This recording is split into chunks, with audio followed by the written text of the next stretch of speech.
सुप्रभात छात्रम छात्राओं। छात्र, हम आपका भारतीय शिक्षा सेवा सदन में स्वागत करते हैं। छात्रों, आज हम हिंदी कक्षा 11 के बिहारी द्वारा रचित भक्ति एवं श्रृंगार नामक पाठ का अध्ययन करेंगे। हम लोग 10 दोहों का अध्ययन कर चुके हैं इसके पहले। अब आज देखिए 11वें दोहा का अध्ययन करते हैं।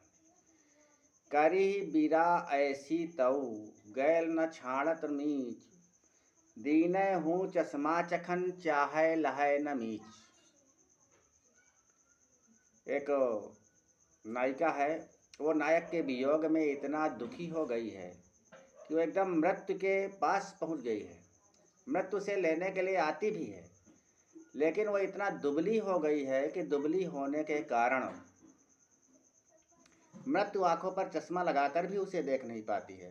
तो नायिका की सखी जो है नायक से जाकर बताती है, कहती है विरह ने उसकी ऐसी दशा कर दिया है कि वो वियोग की अंतिम अवस्था अर्थात मृत्यु के सन्निकट पहुंच गई है। मृत्यु उसको लेने के लिए आती भी है, लेकिन वो इतना दुबली हो गई है कि मृत्यु आंखों पर चश्मा लगाकर भी उसे ढूंढ नहीं पाती है, इसलिए उसे बिना लिए हुए लौट जाती है। नहीं तो कब के उसके प्राण निकल गए होते। यदि आप चाहें तो उसके प्राण बचा सकते हैं।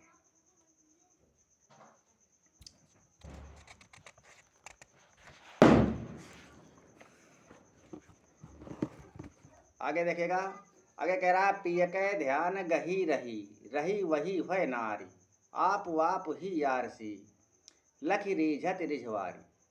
इसमें नायिका जो है स्वयं अपने ही रूप पर मोहित हो रही है। कहती है कि पिय के ध्यान गही गही, नायिका अपने प्रियतम के याद में इतना मग्न हो गई है कि उसने स्वयं को ही अपना प्रियतम समझ लिया है। आप वाप ही यारसी, लख रिझत रिझवारी। इसीलिए अपना मुख ही दर्पण में देखकर स्वयं अपने मुख पर ही वो मोहित हो रही है। इसमें भी ब्रजभाषा है, अनुप्रास अलंकार है, दोहा छंद है और नायिका के प्रियतम के ध्यान मग्न होने का बड़ा ही अनुपम चित्रण किया गया है। इसमें आप वाप में पुनरुक्ति प्रकाश अलंकार है। आगे है देखिए, जोग जुगत सिखय सबय मनो महामुनि मैन, चाहत पिय अद्वैतता कानन सेवत नैन। ये बिहारी का दोहा भी इस लिस्ट है। इसके दो अर्थ निकलते हैं, एक तो नायिका के पक्ष में है और दूसरा योगी के पक्ष में है। तो पहले नायिका के पक्ष में देखते हैं। कह रहा है कि जोग जुगत सिखये सबय मनो महामुनि मैन, मानो कामदेव रूपी महामुनि ने इस नायिका को योग की सभी युक्तियां अच्छी तरह से सिखा दिया है। मानो कामदेव रूपी महामुनि ने इस नायिका को योग की सभी युक्तियां अच्छी तरह से सिखा दिया है। इसीलिए इसके कानों तक फैले हुए बड़े बड़े नेत्र अपने प्रियतम से सदैव अद्वैतता चाहते हैं, एकता चाहते हैं। यहाँ पर भी ब्रजभाषा है, अनुप्रास अलंकार है, श्लेष अलंकार है, दोहा छंद है। और अब दूसरा अर्थ इसका देखिए, दूसरा अर्थ योगी के पक्ष में है। मानो महामुनि ने इस योगी को योग की सभी युक्तियां अच्छी तरह से सिखा दिया है। मानो महामुनि ने इस योगी को योग की सभी युक्तियां अच्छी तरह से सिखा दिया है। इसीलिए वन में निवास करते हुए ईश्वर से सदैव अद्वैतता चाहता है, एकता चाहता है। अब आगे देखिएगा, मूण चढ़ाए ऊँ रहे पर्यो पीठ कच भार, रहे गरे परि राखिबो तऊ हिये पर हार। यहाँ पर कह रहा है कि बालों का स्थान यद्यपि सिर पर होता है, लेकिन फिर भी उनका भार पीठ पर ही ढोया जाता है। हार यद्यपि गले में पड़ा रहता है, फिर भी उसे हृदय पर धारण किया जाता है। अन्योक्ति अलंकार है यहाँ पर। अन्योक्ति के माध्यम से कवि कह रहा है कि जो नीच प्रकृति के व्यक्ति होते हैं, चाहे जितना उच्च स्थान को प्राप्त कर ले, लेकिन फिर भी उन्हें वो सम्मान नहीं प्राप्त होता। इसके विपरीत उत्तम प्रकृति के जो व्यक्ति होते हैं, चाहे वो किसी के गले भी पड़ रहे हों, तो भी वो उन्हें हृदय से लगा कर रखता है, अर्थात हृदय में धारण करता है, अर्थात सम्मान प्राप्त करता है। आगे देखिएगा।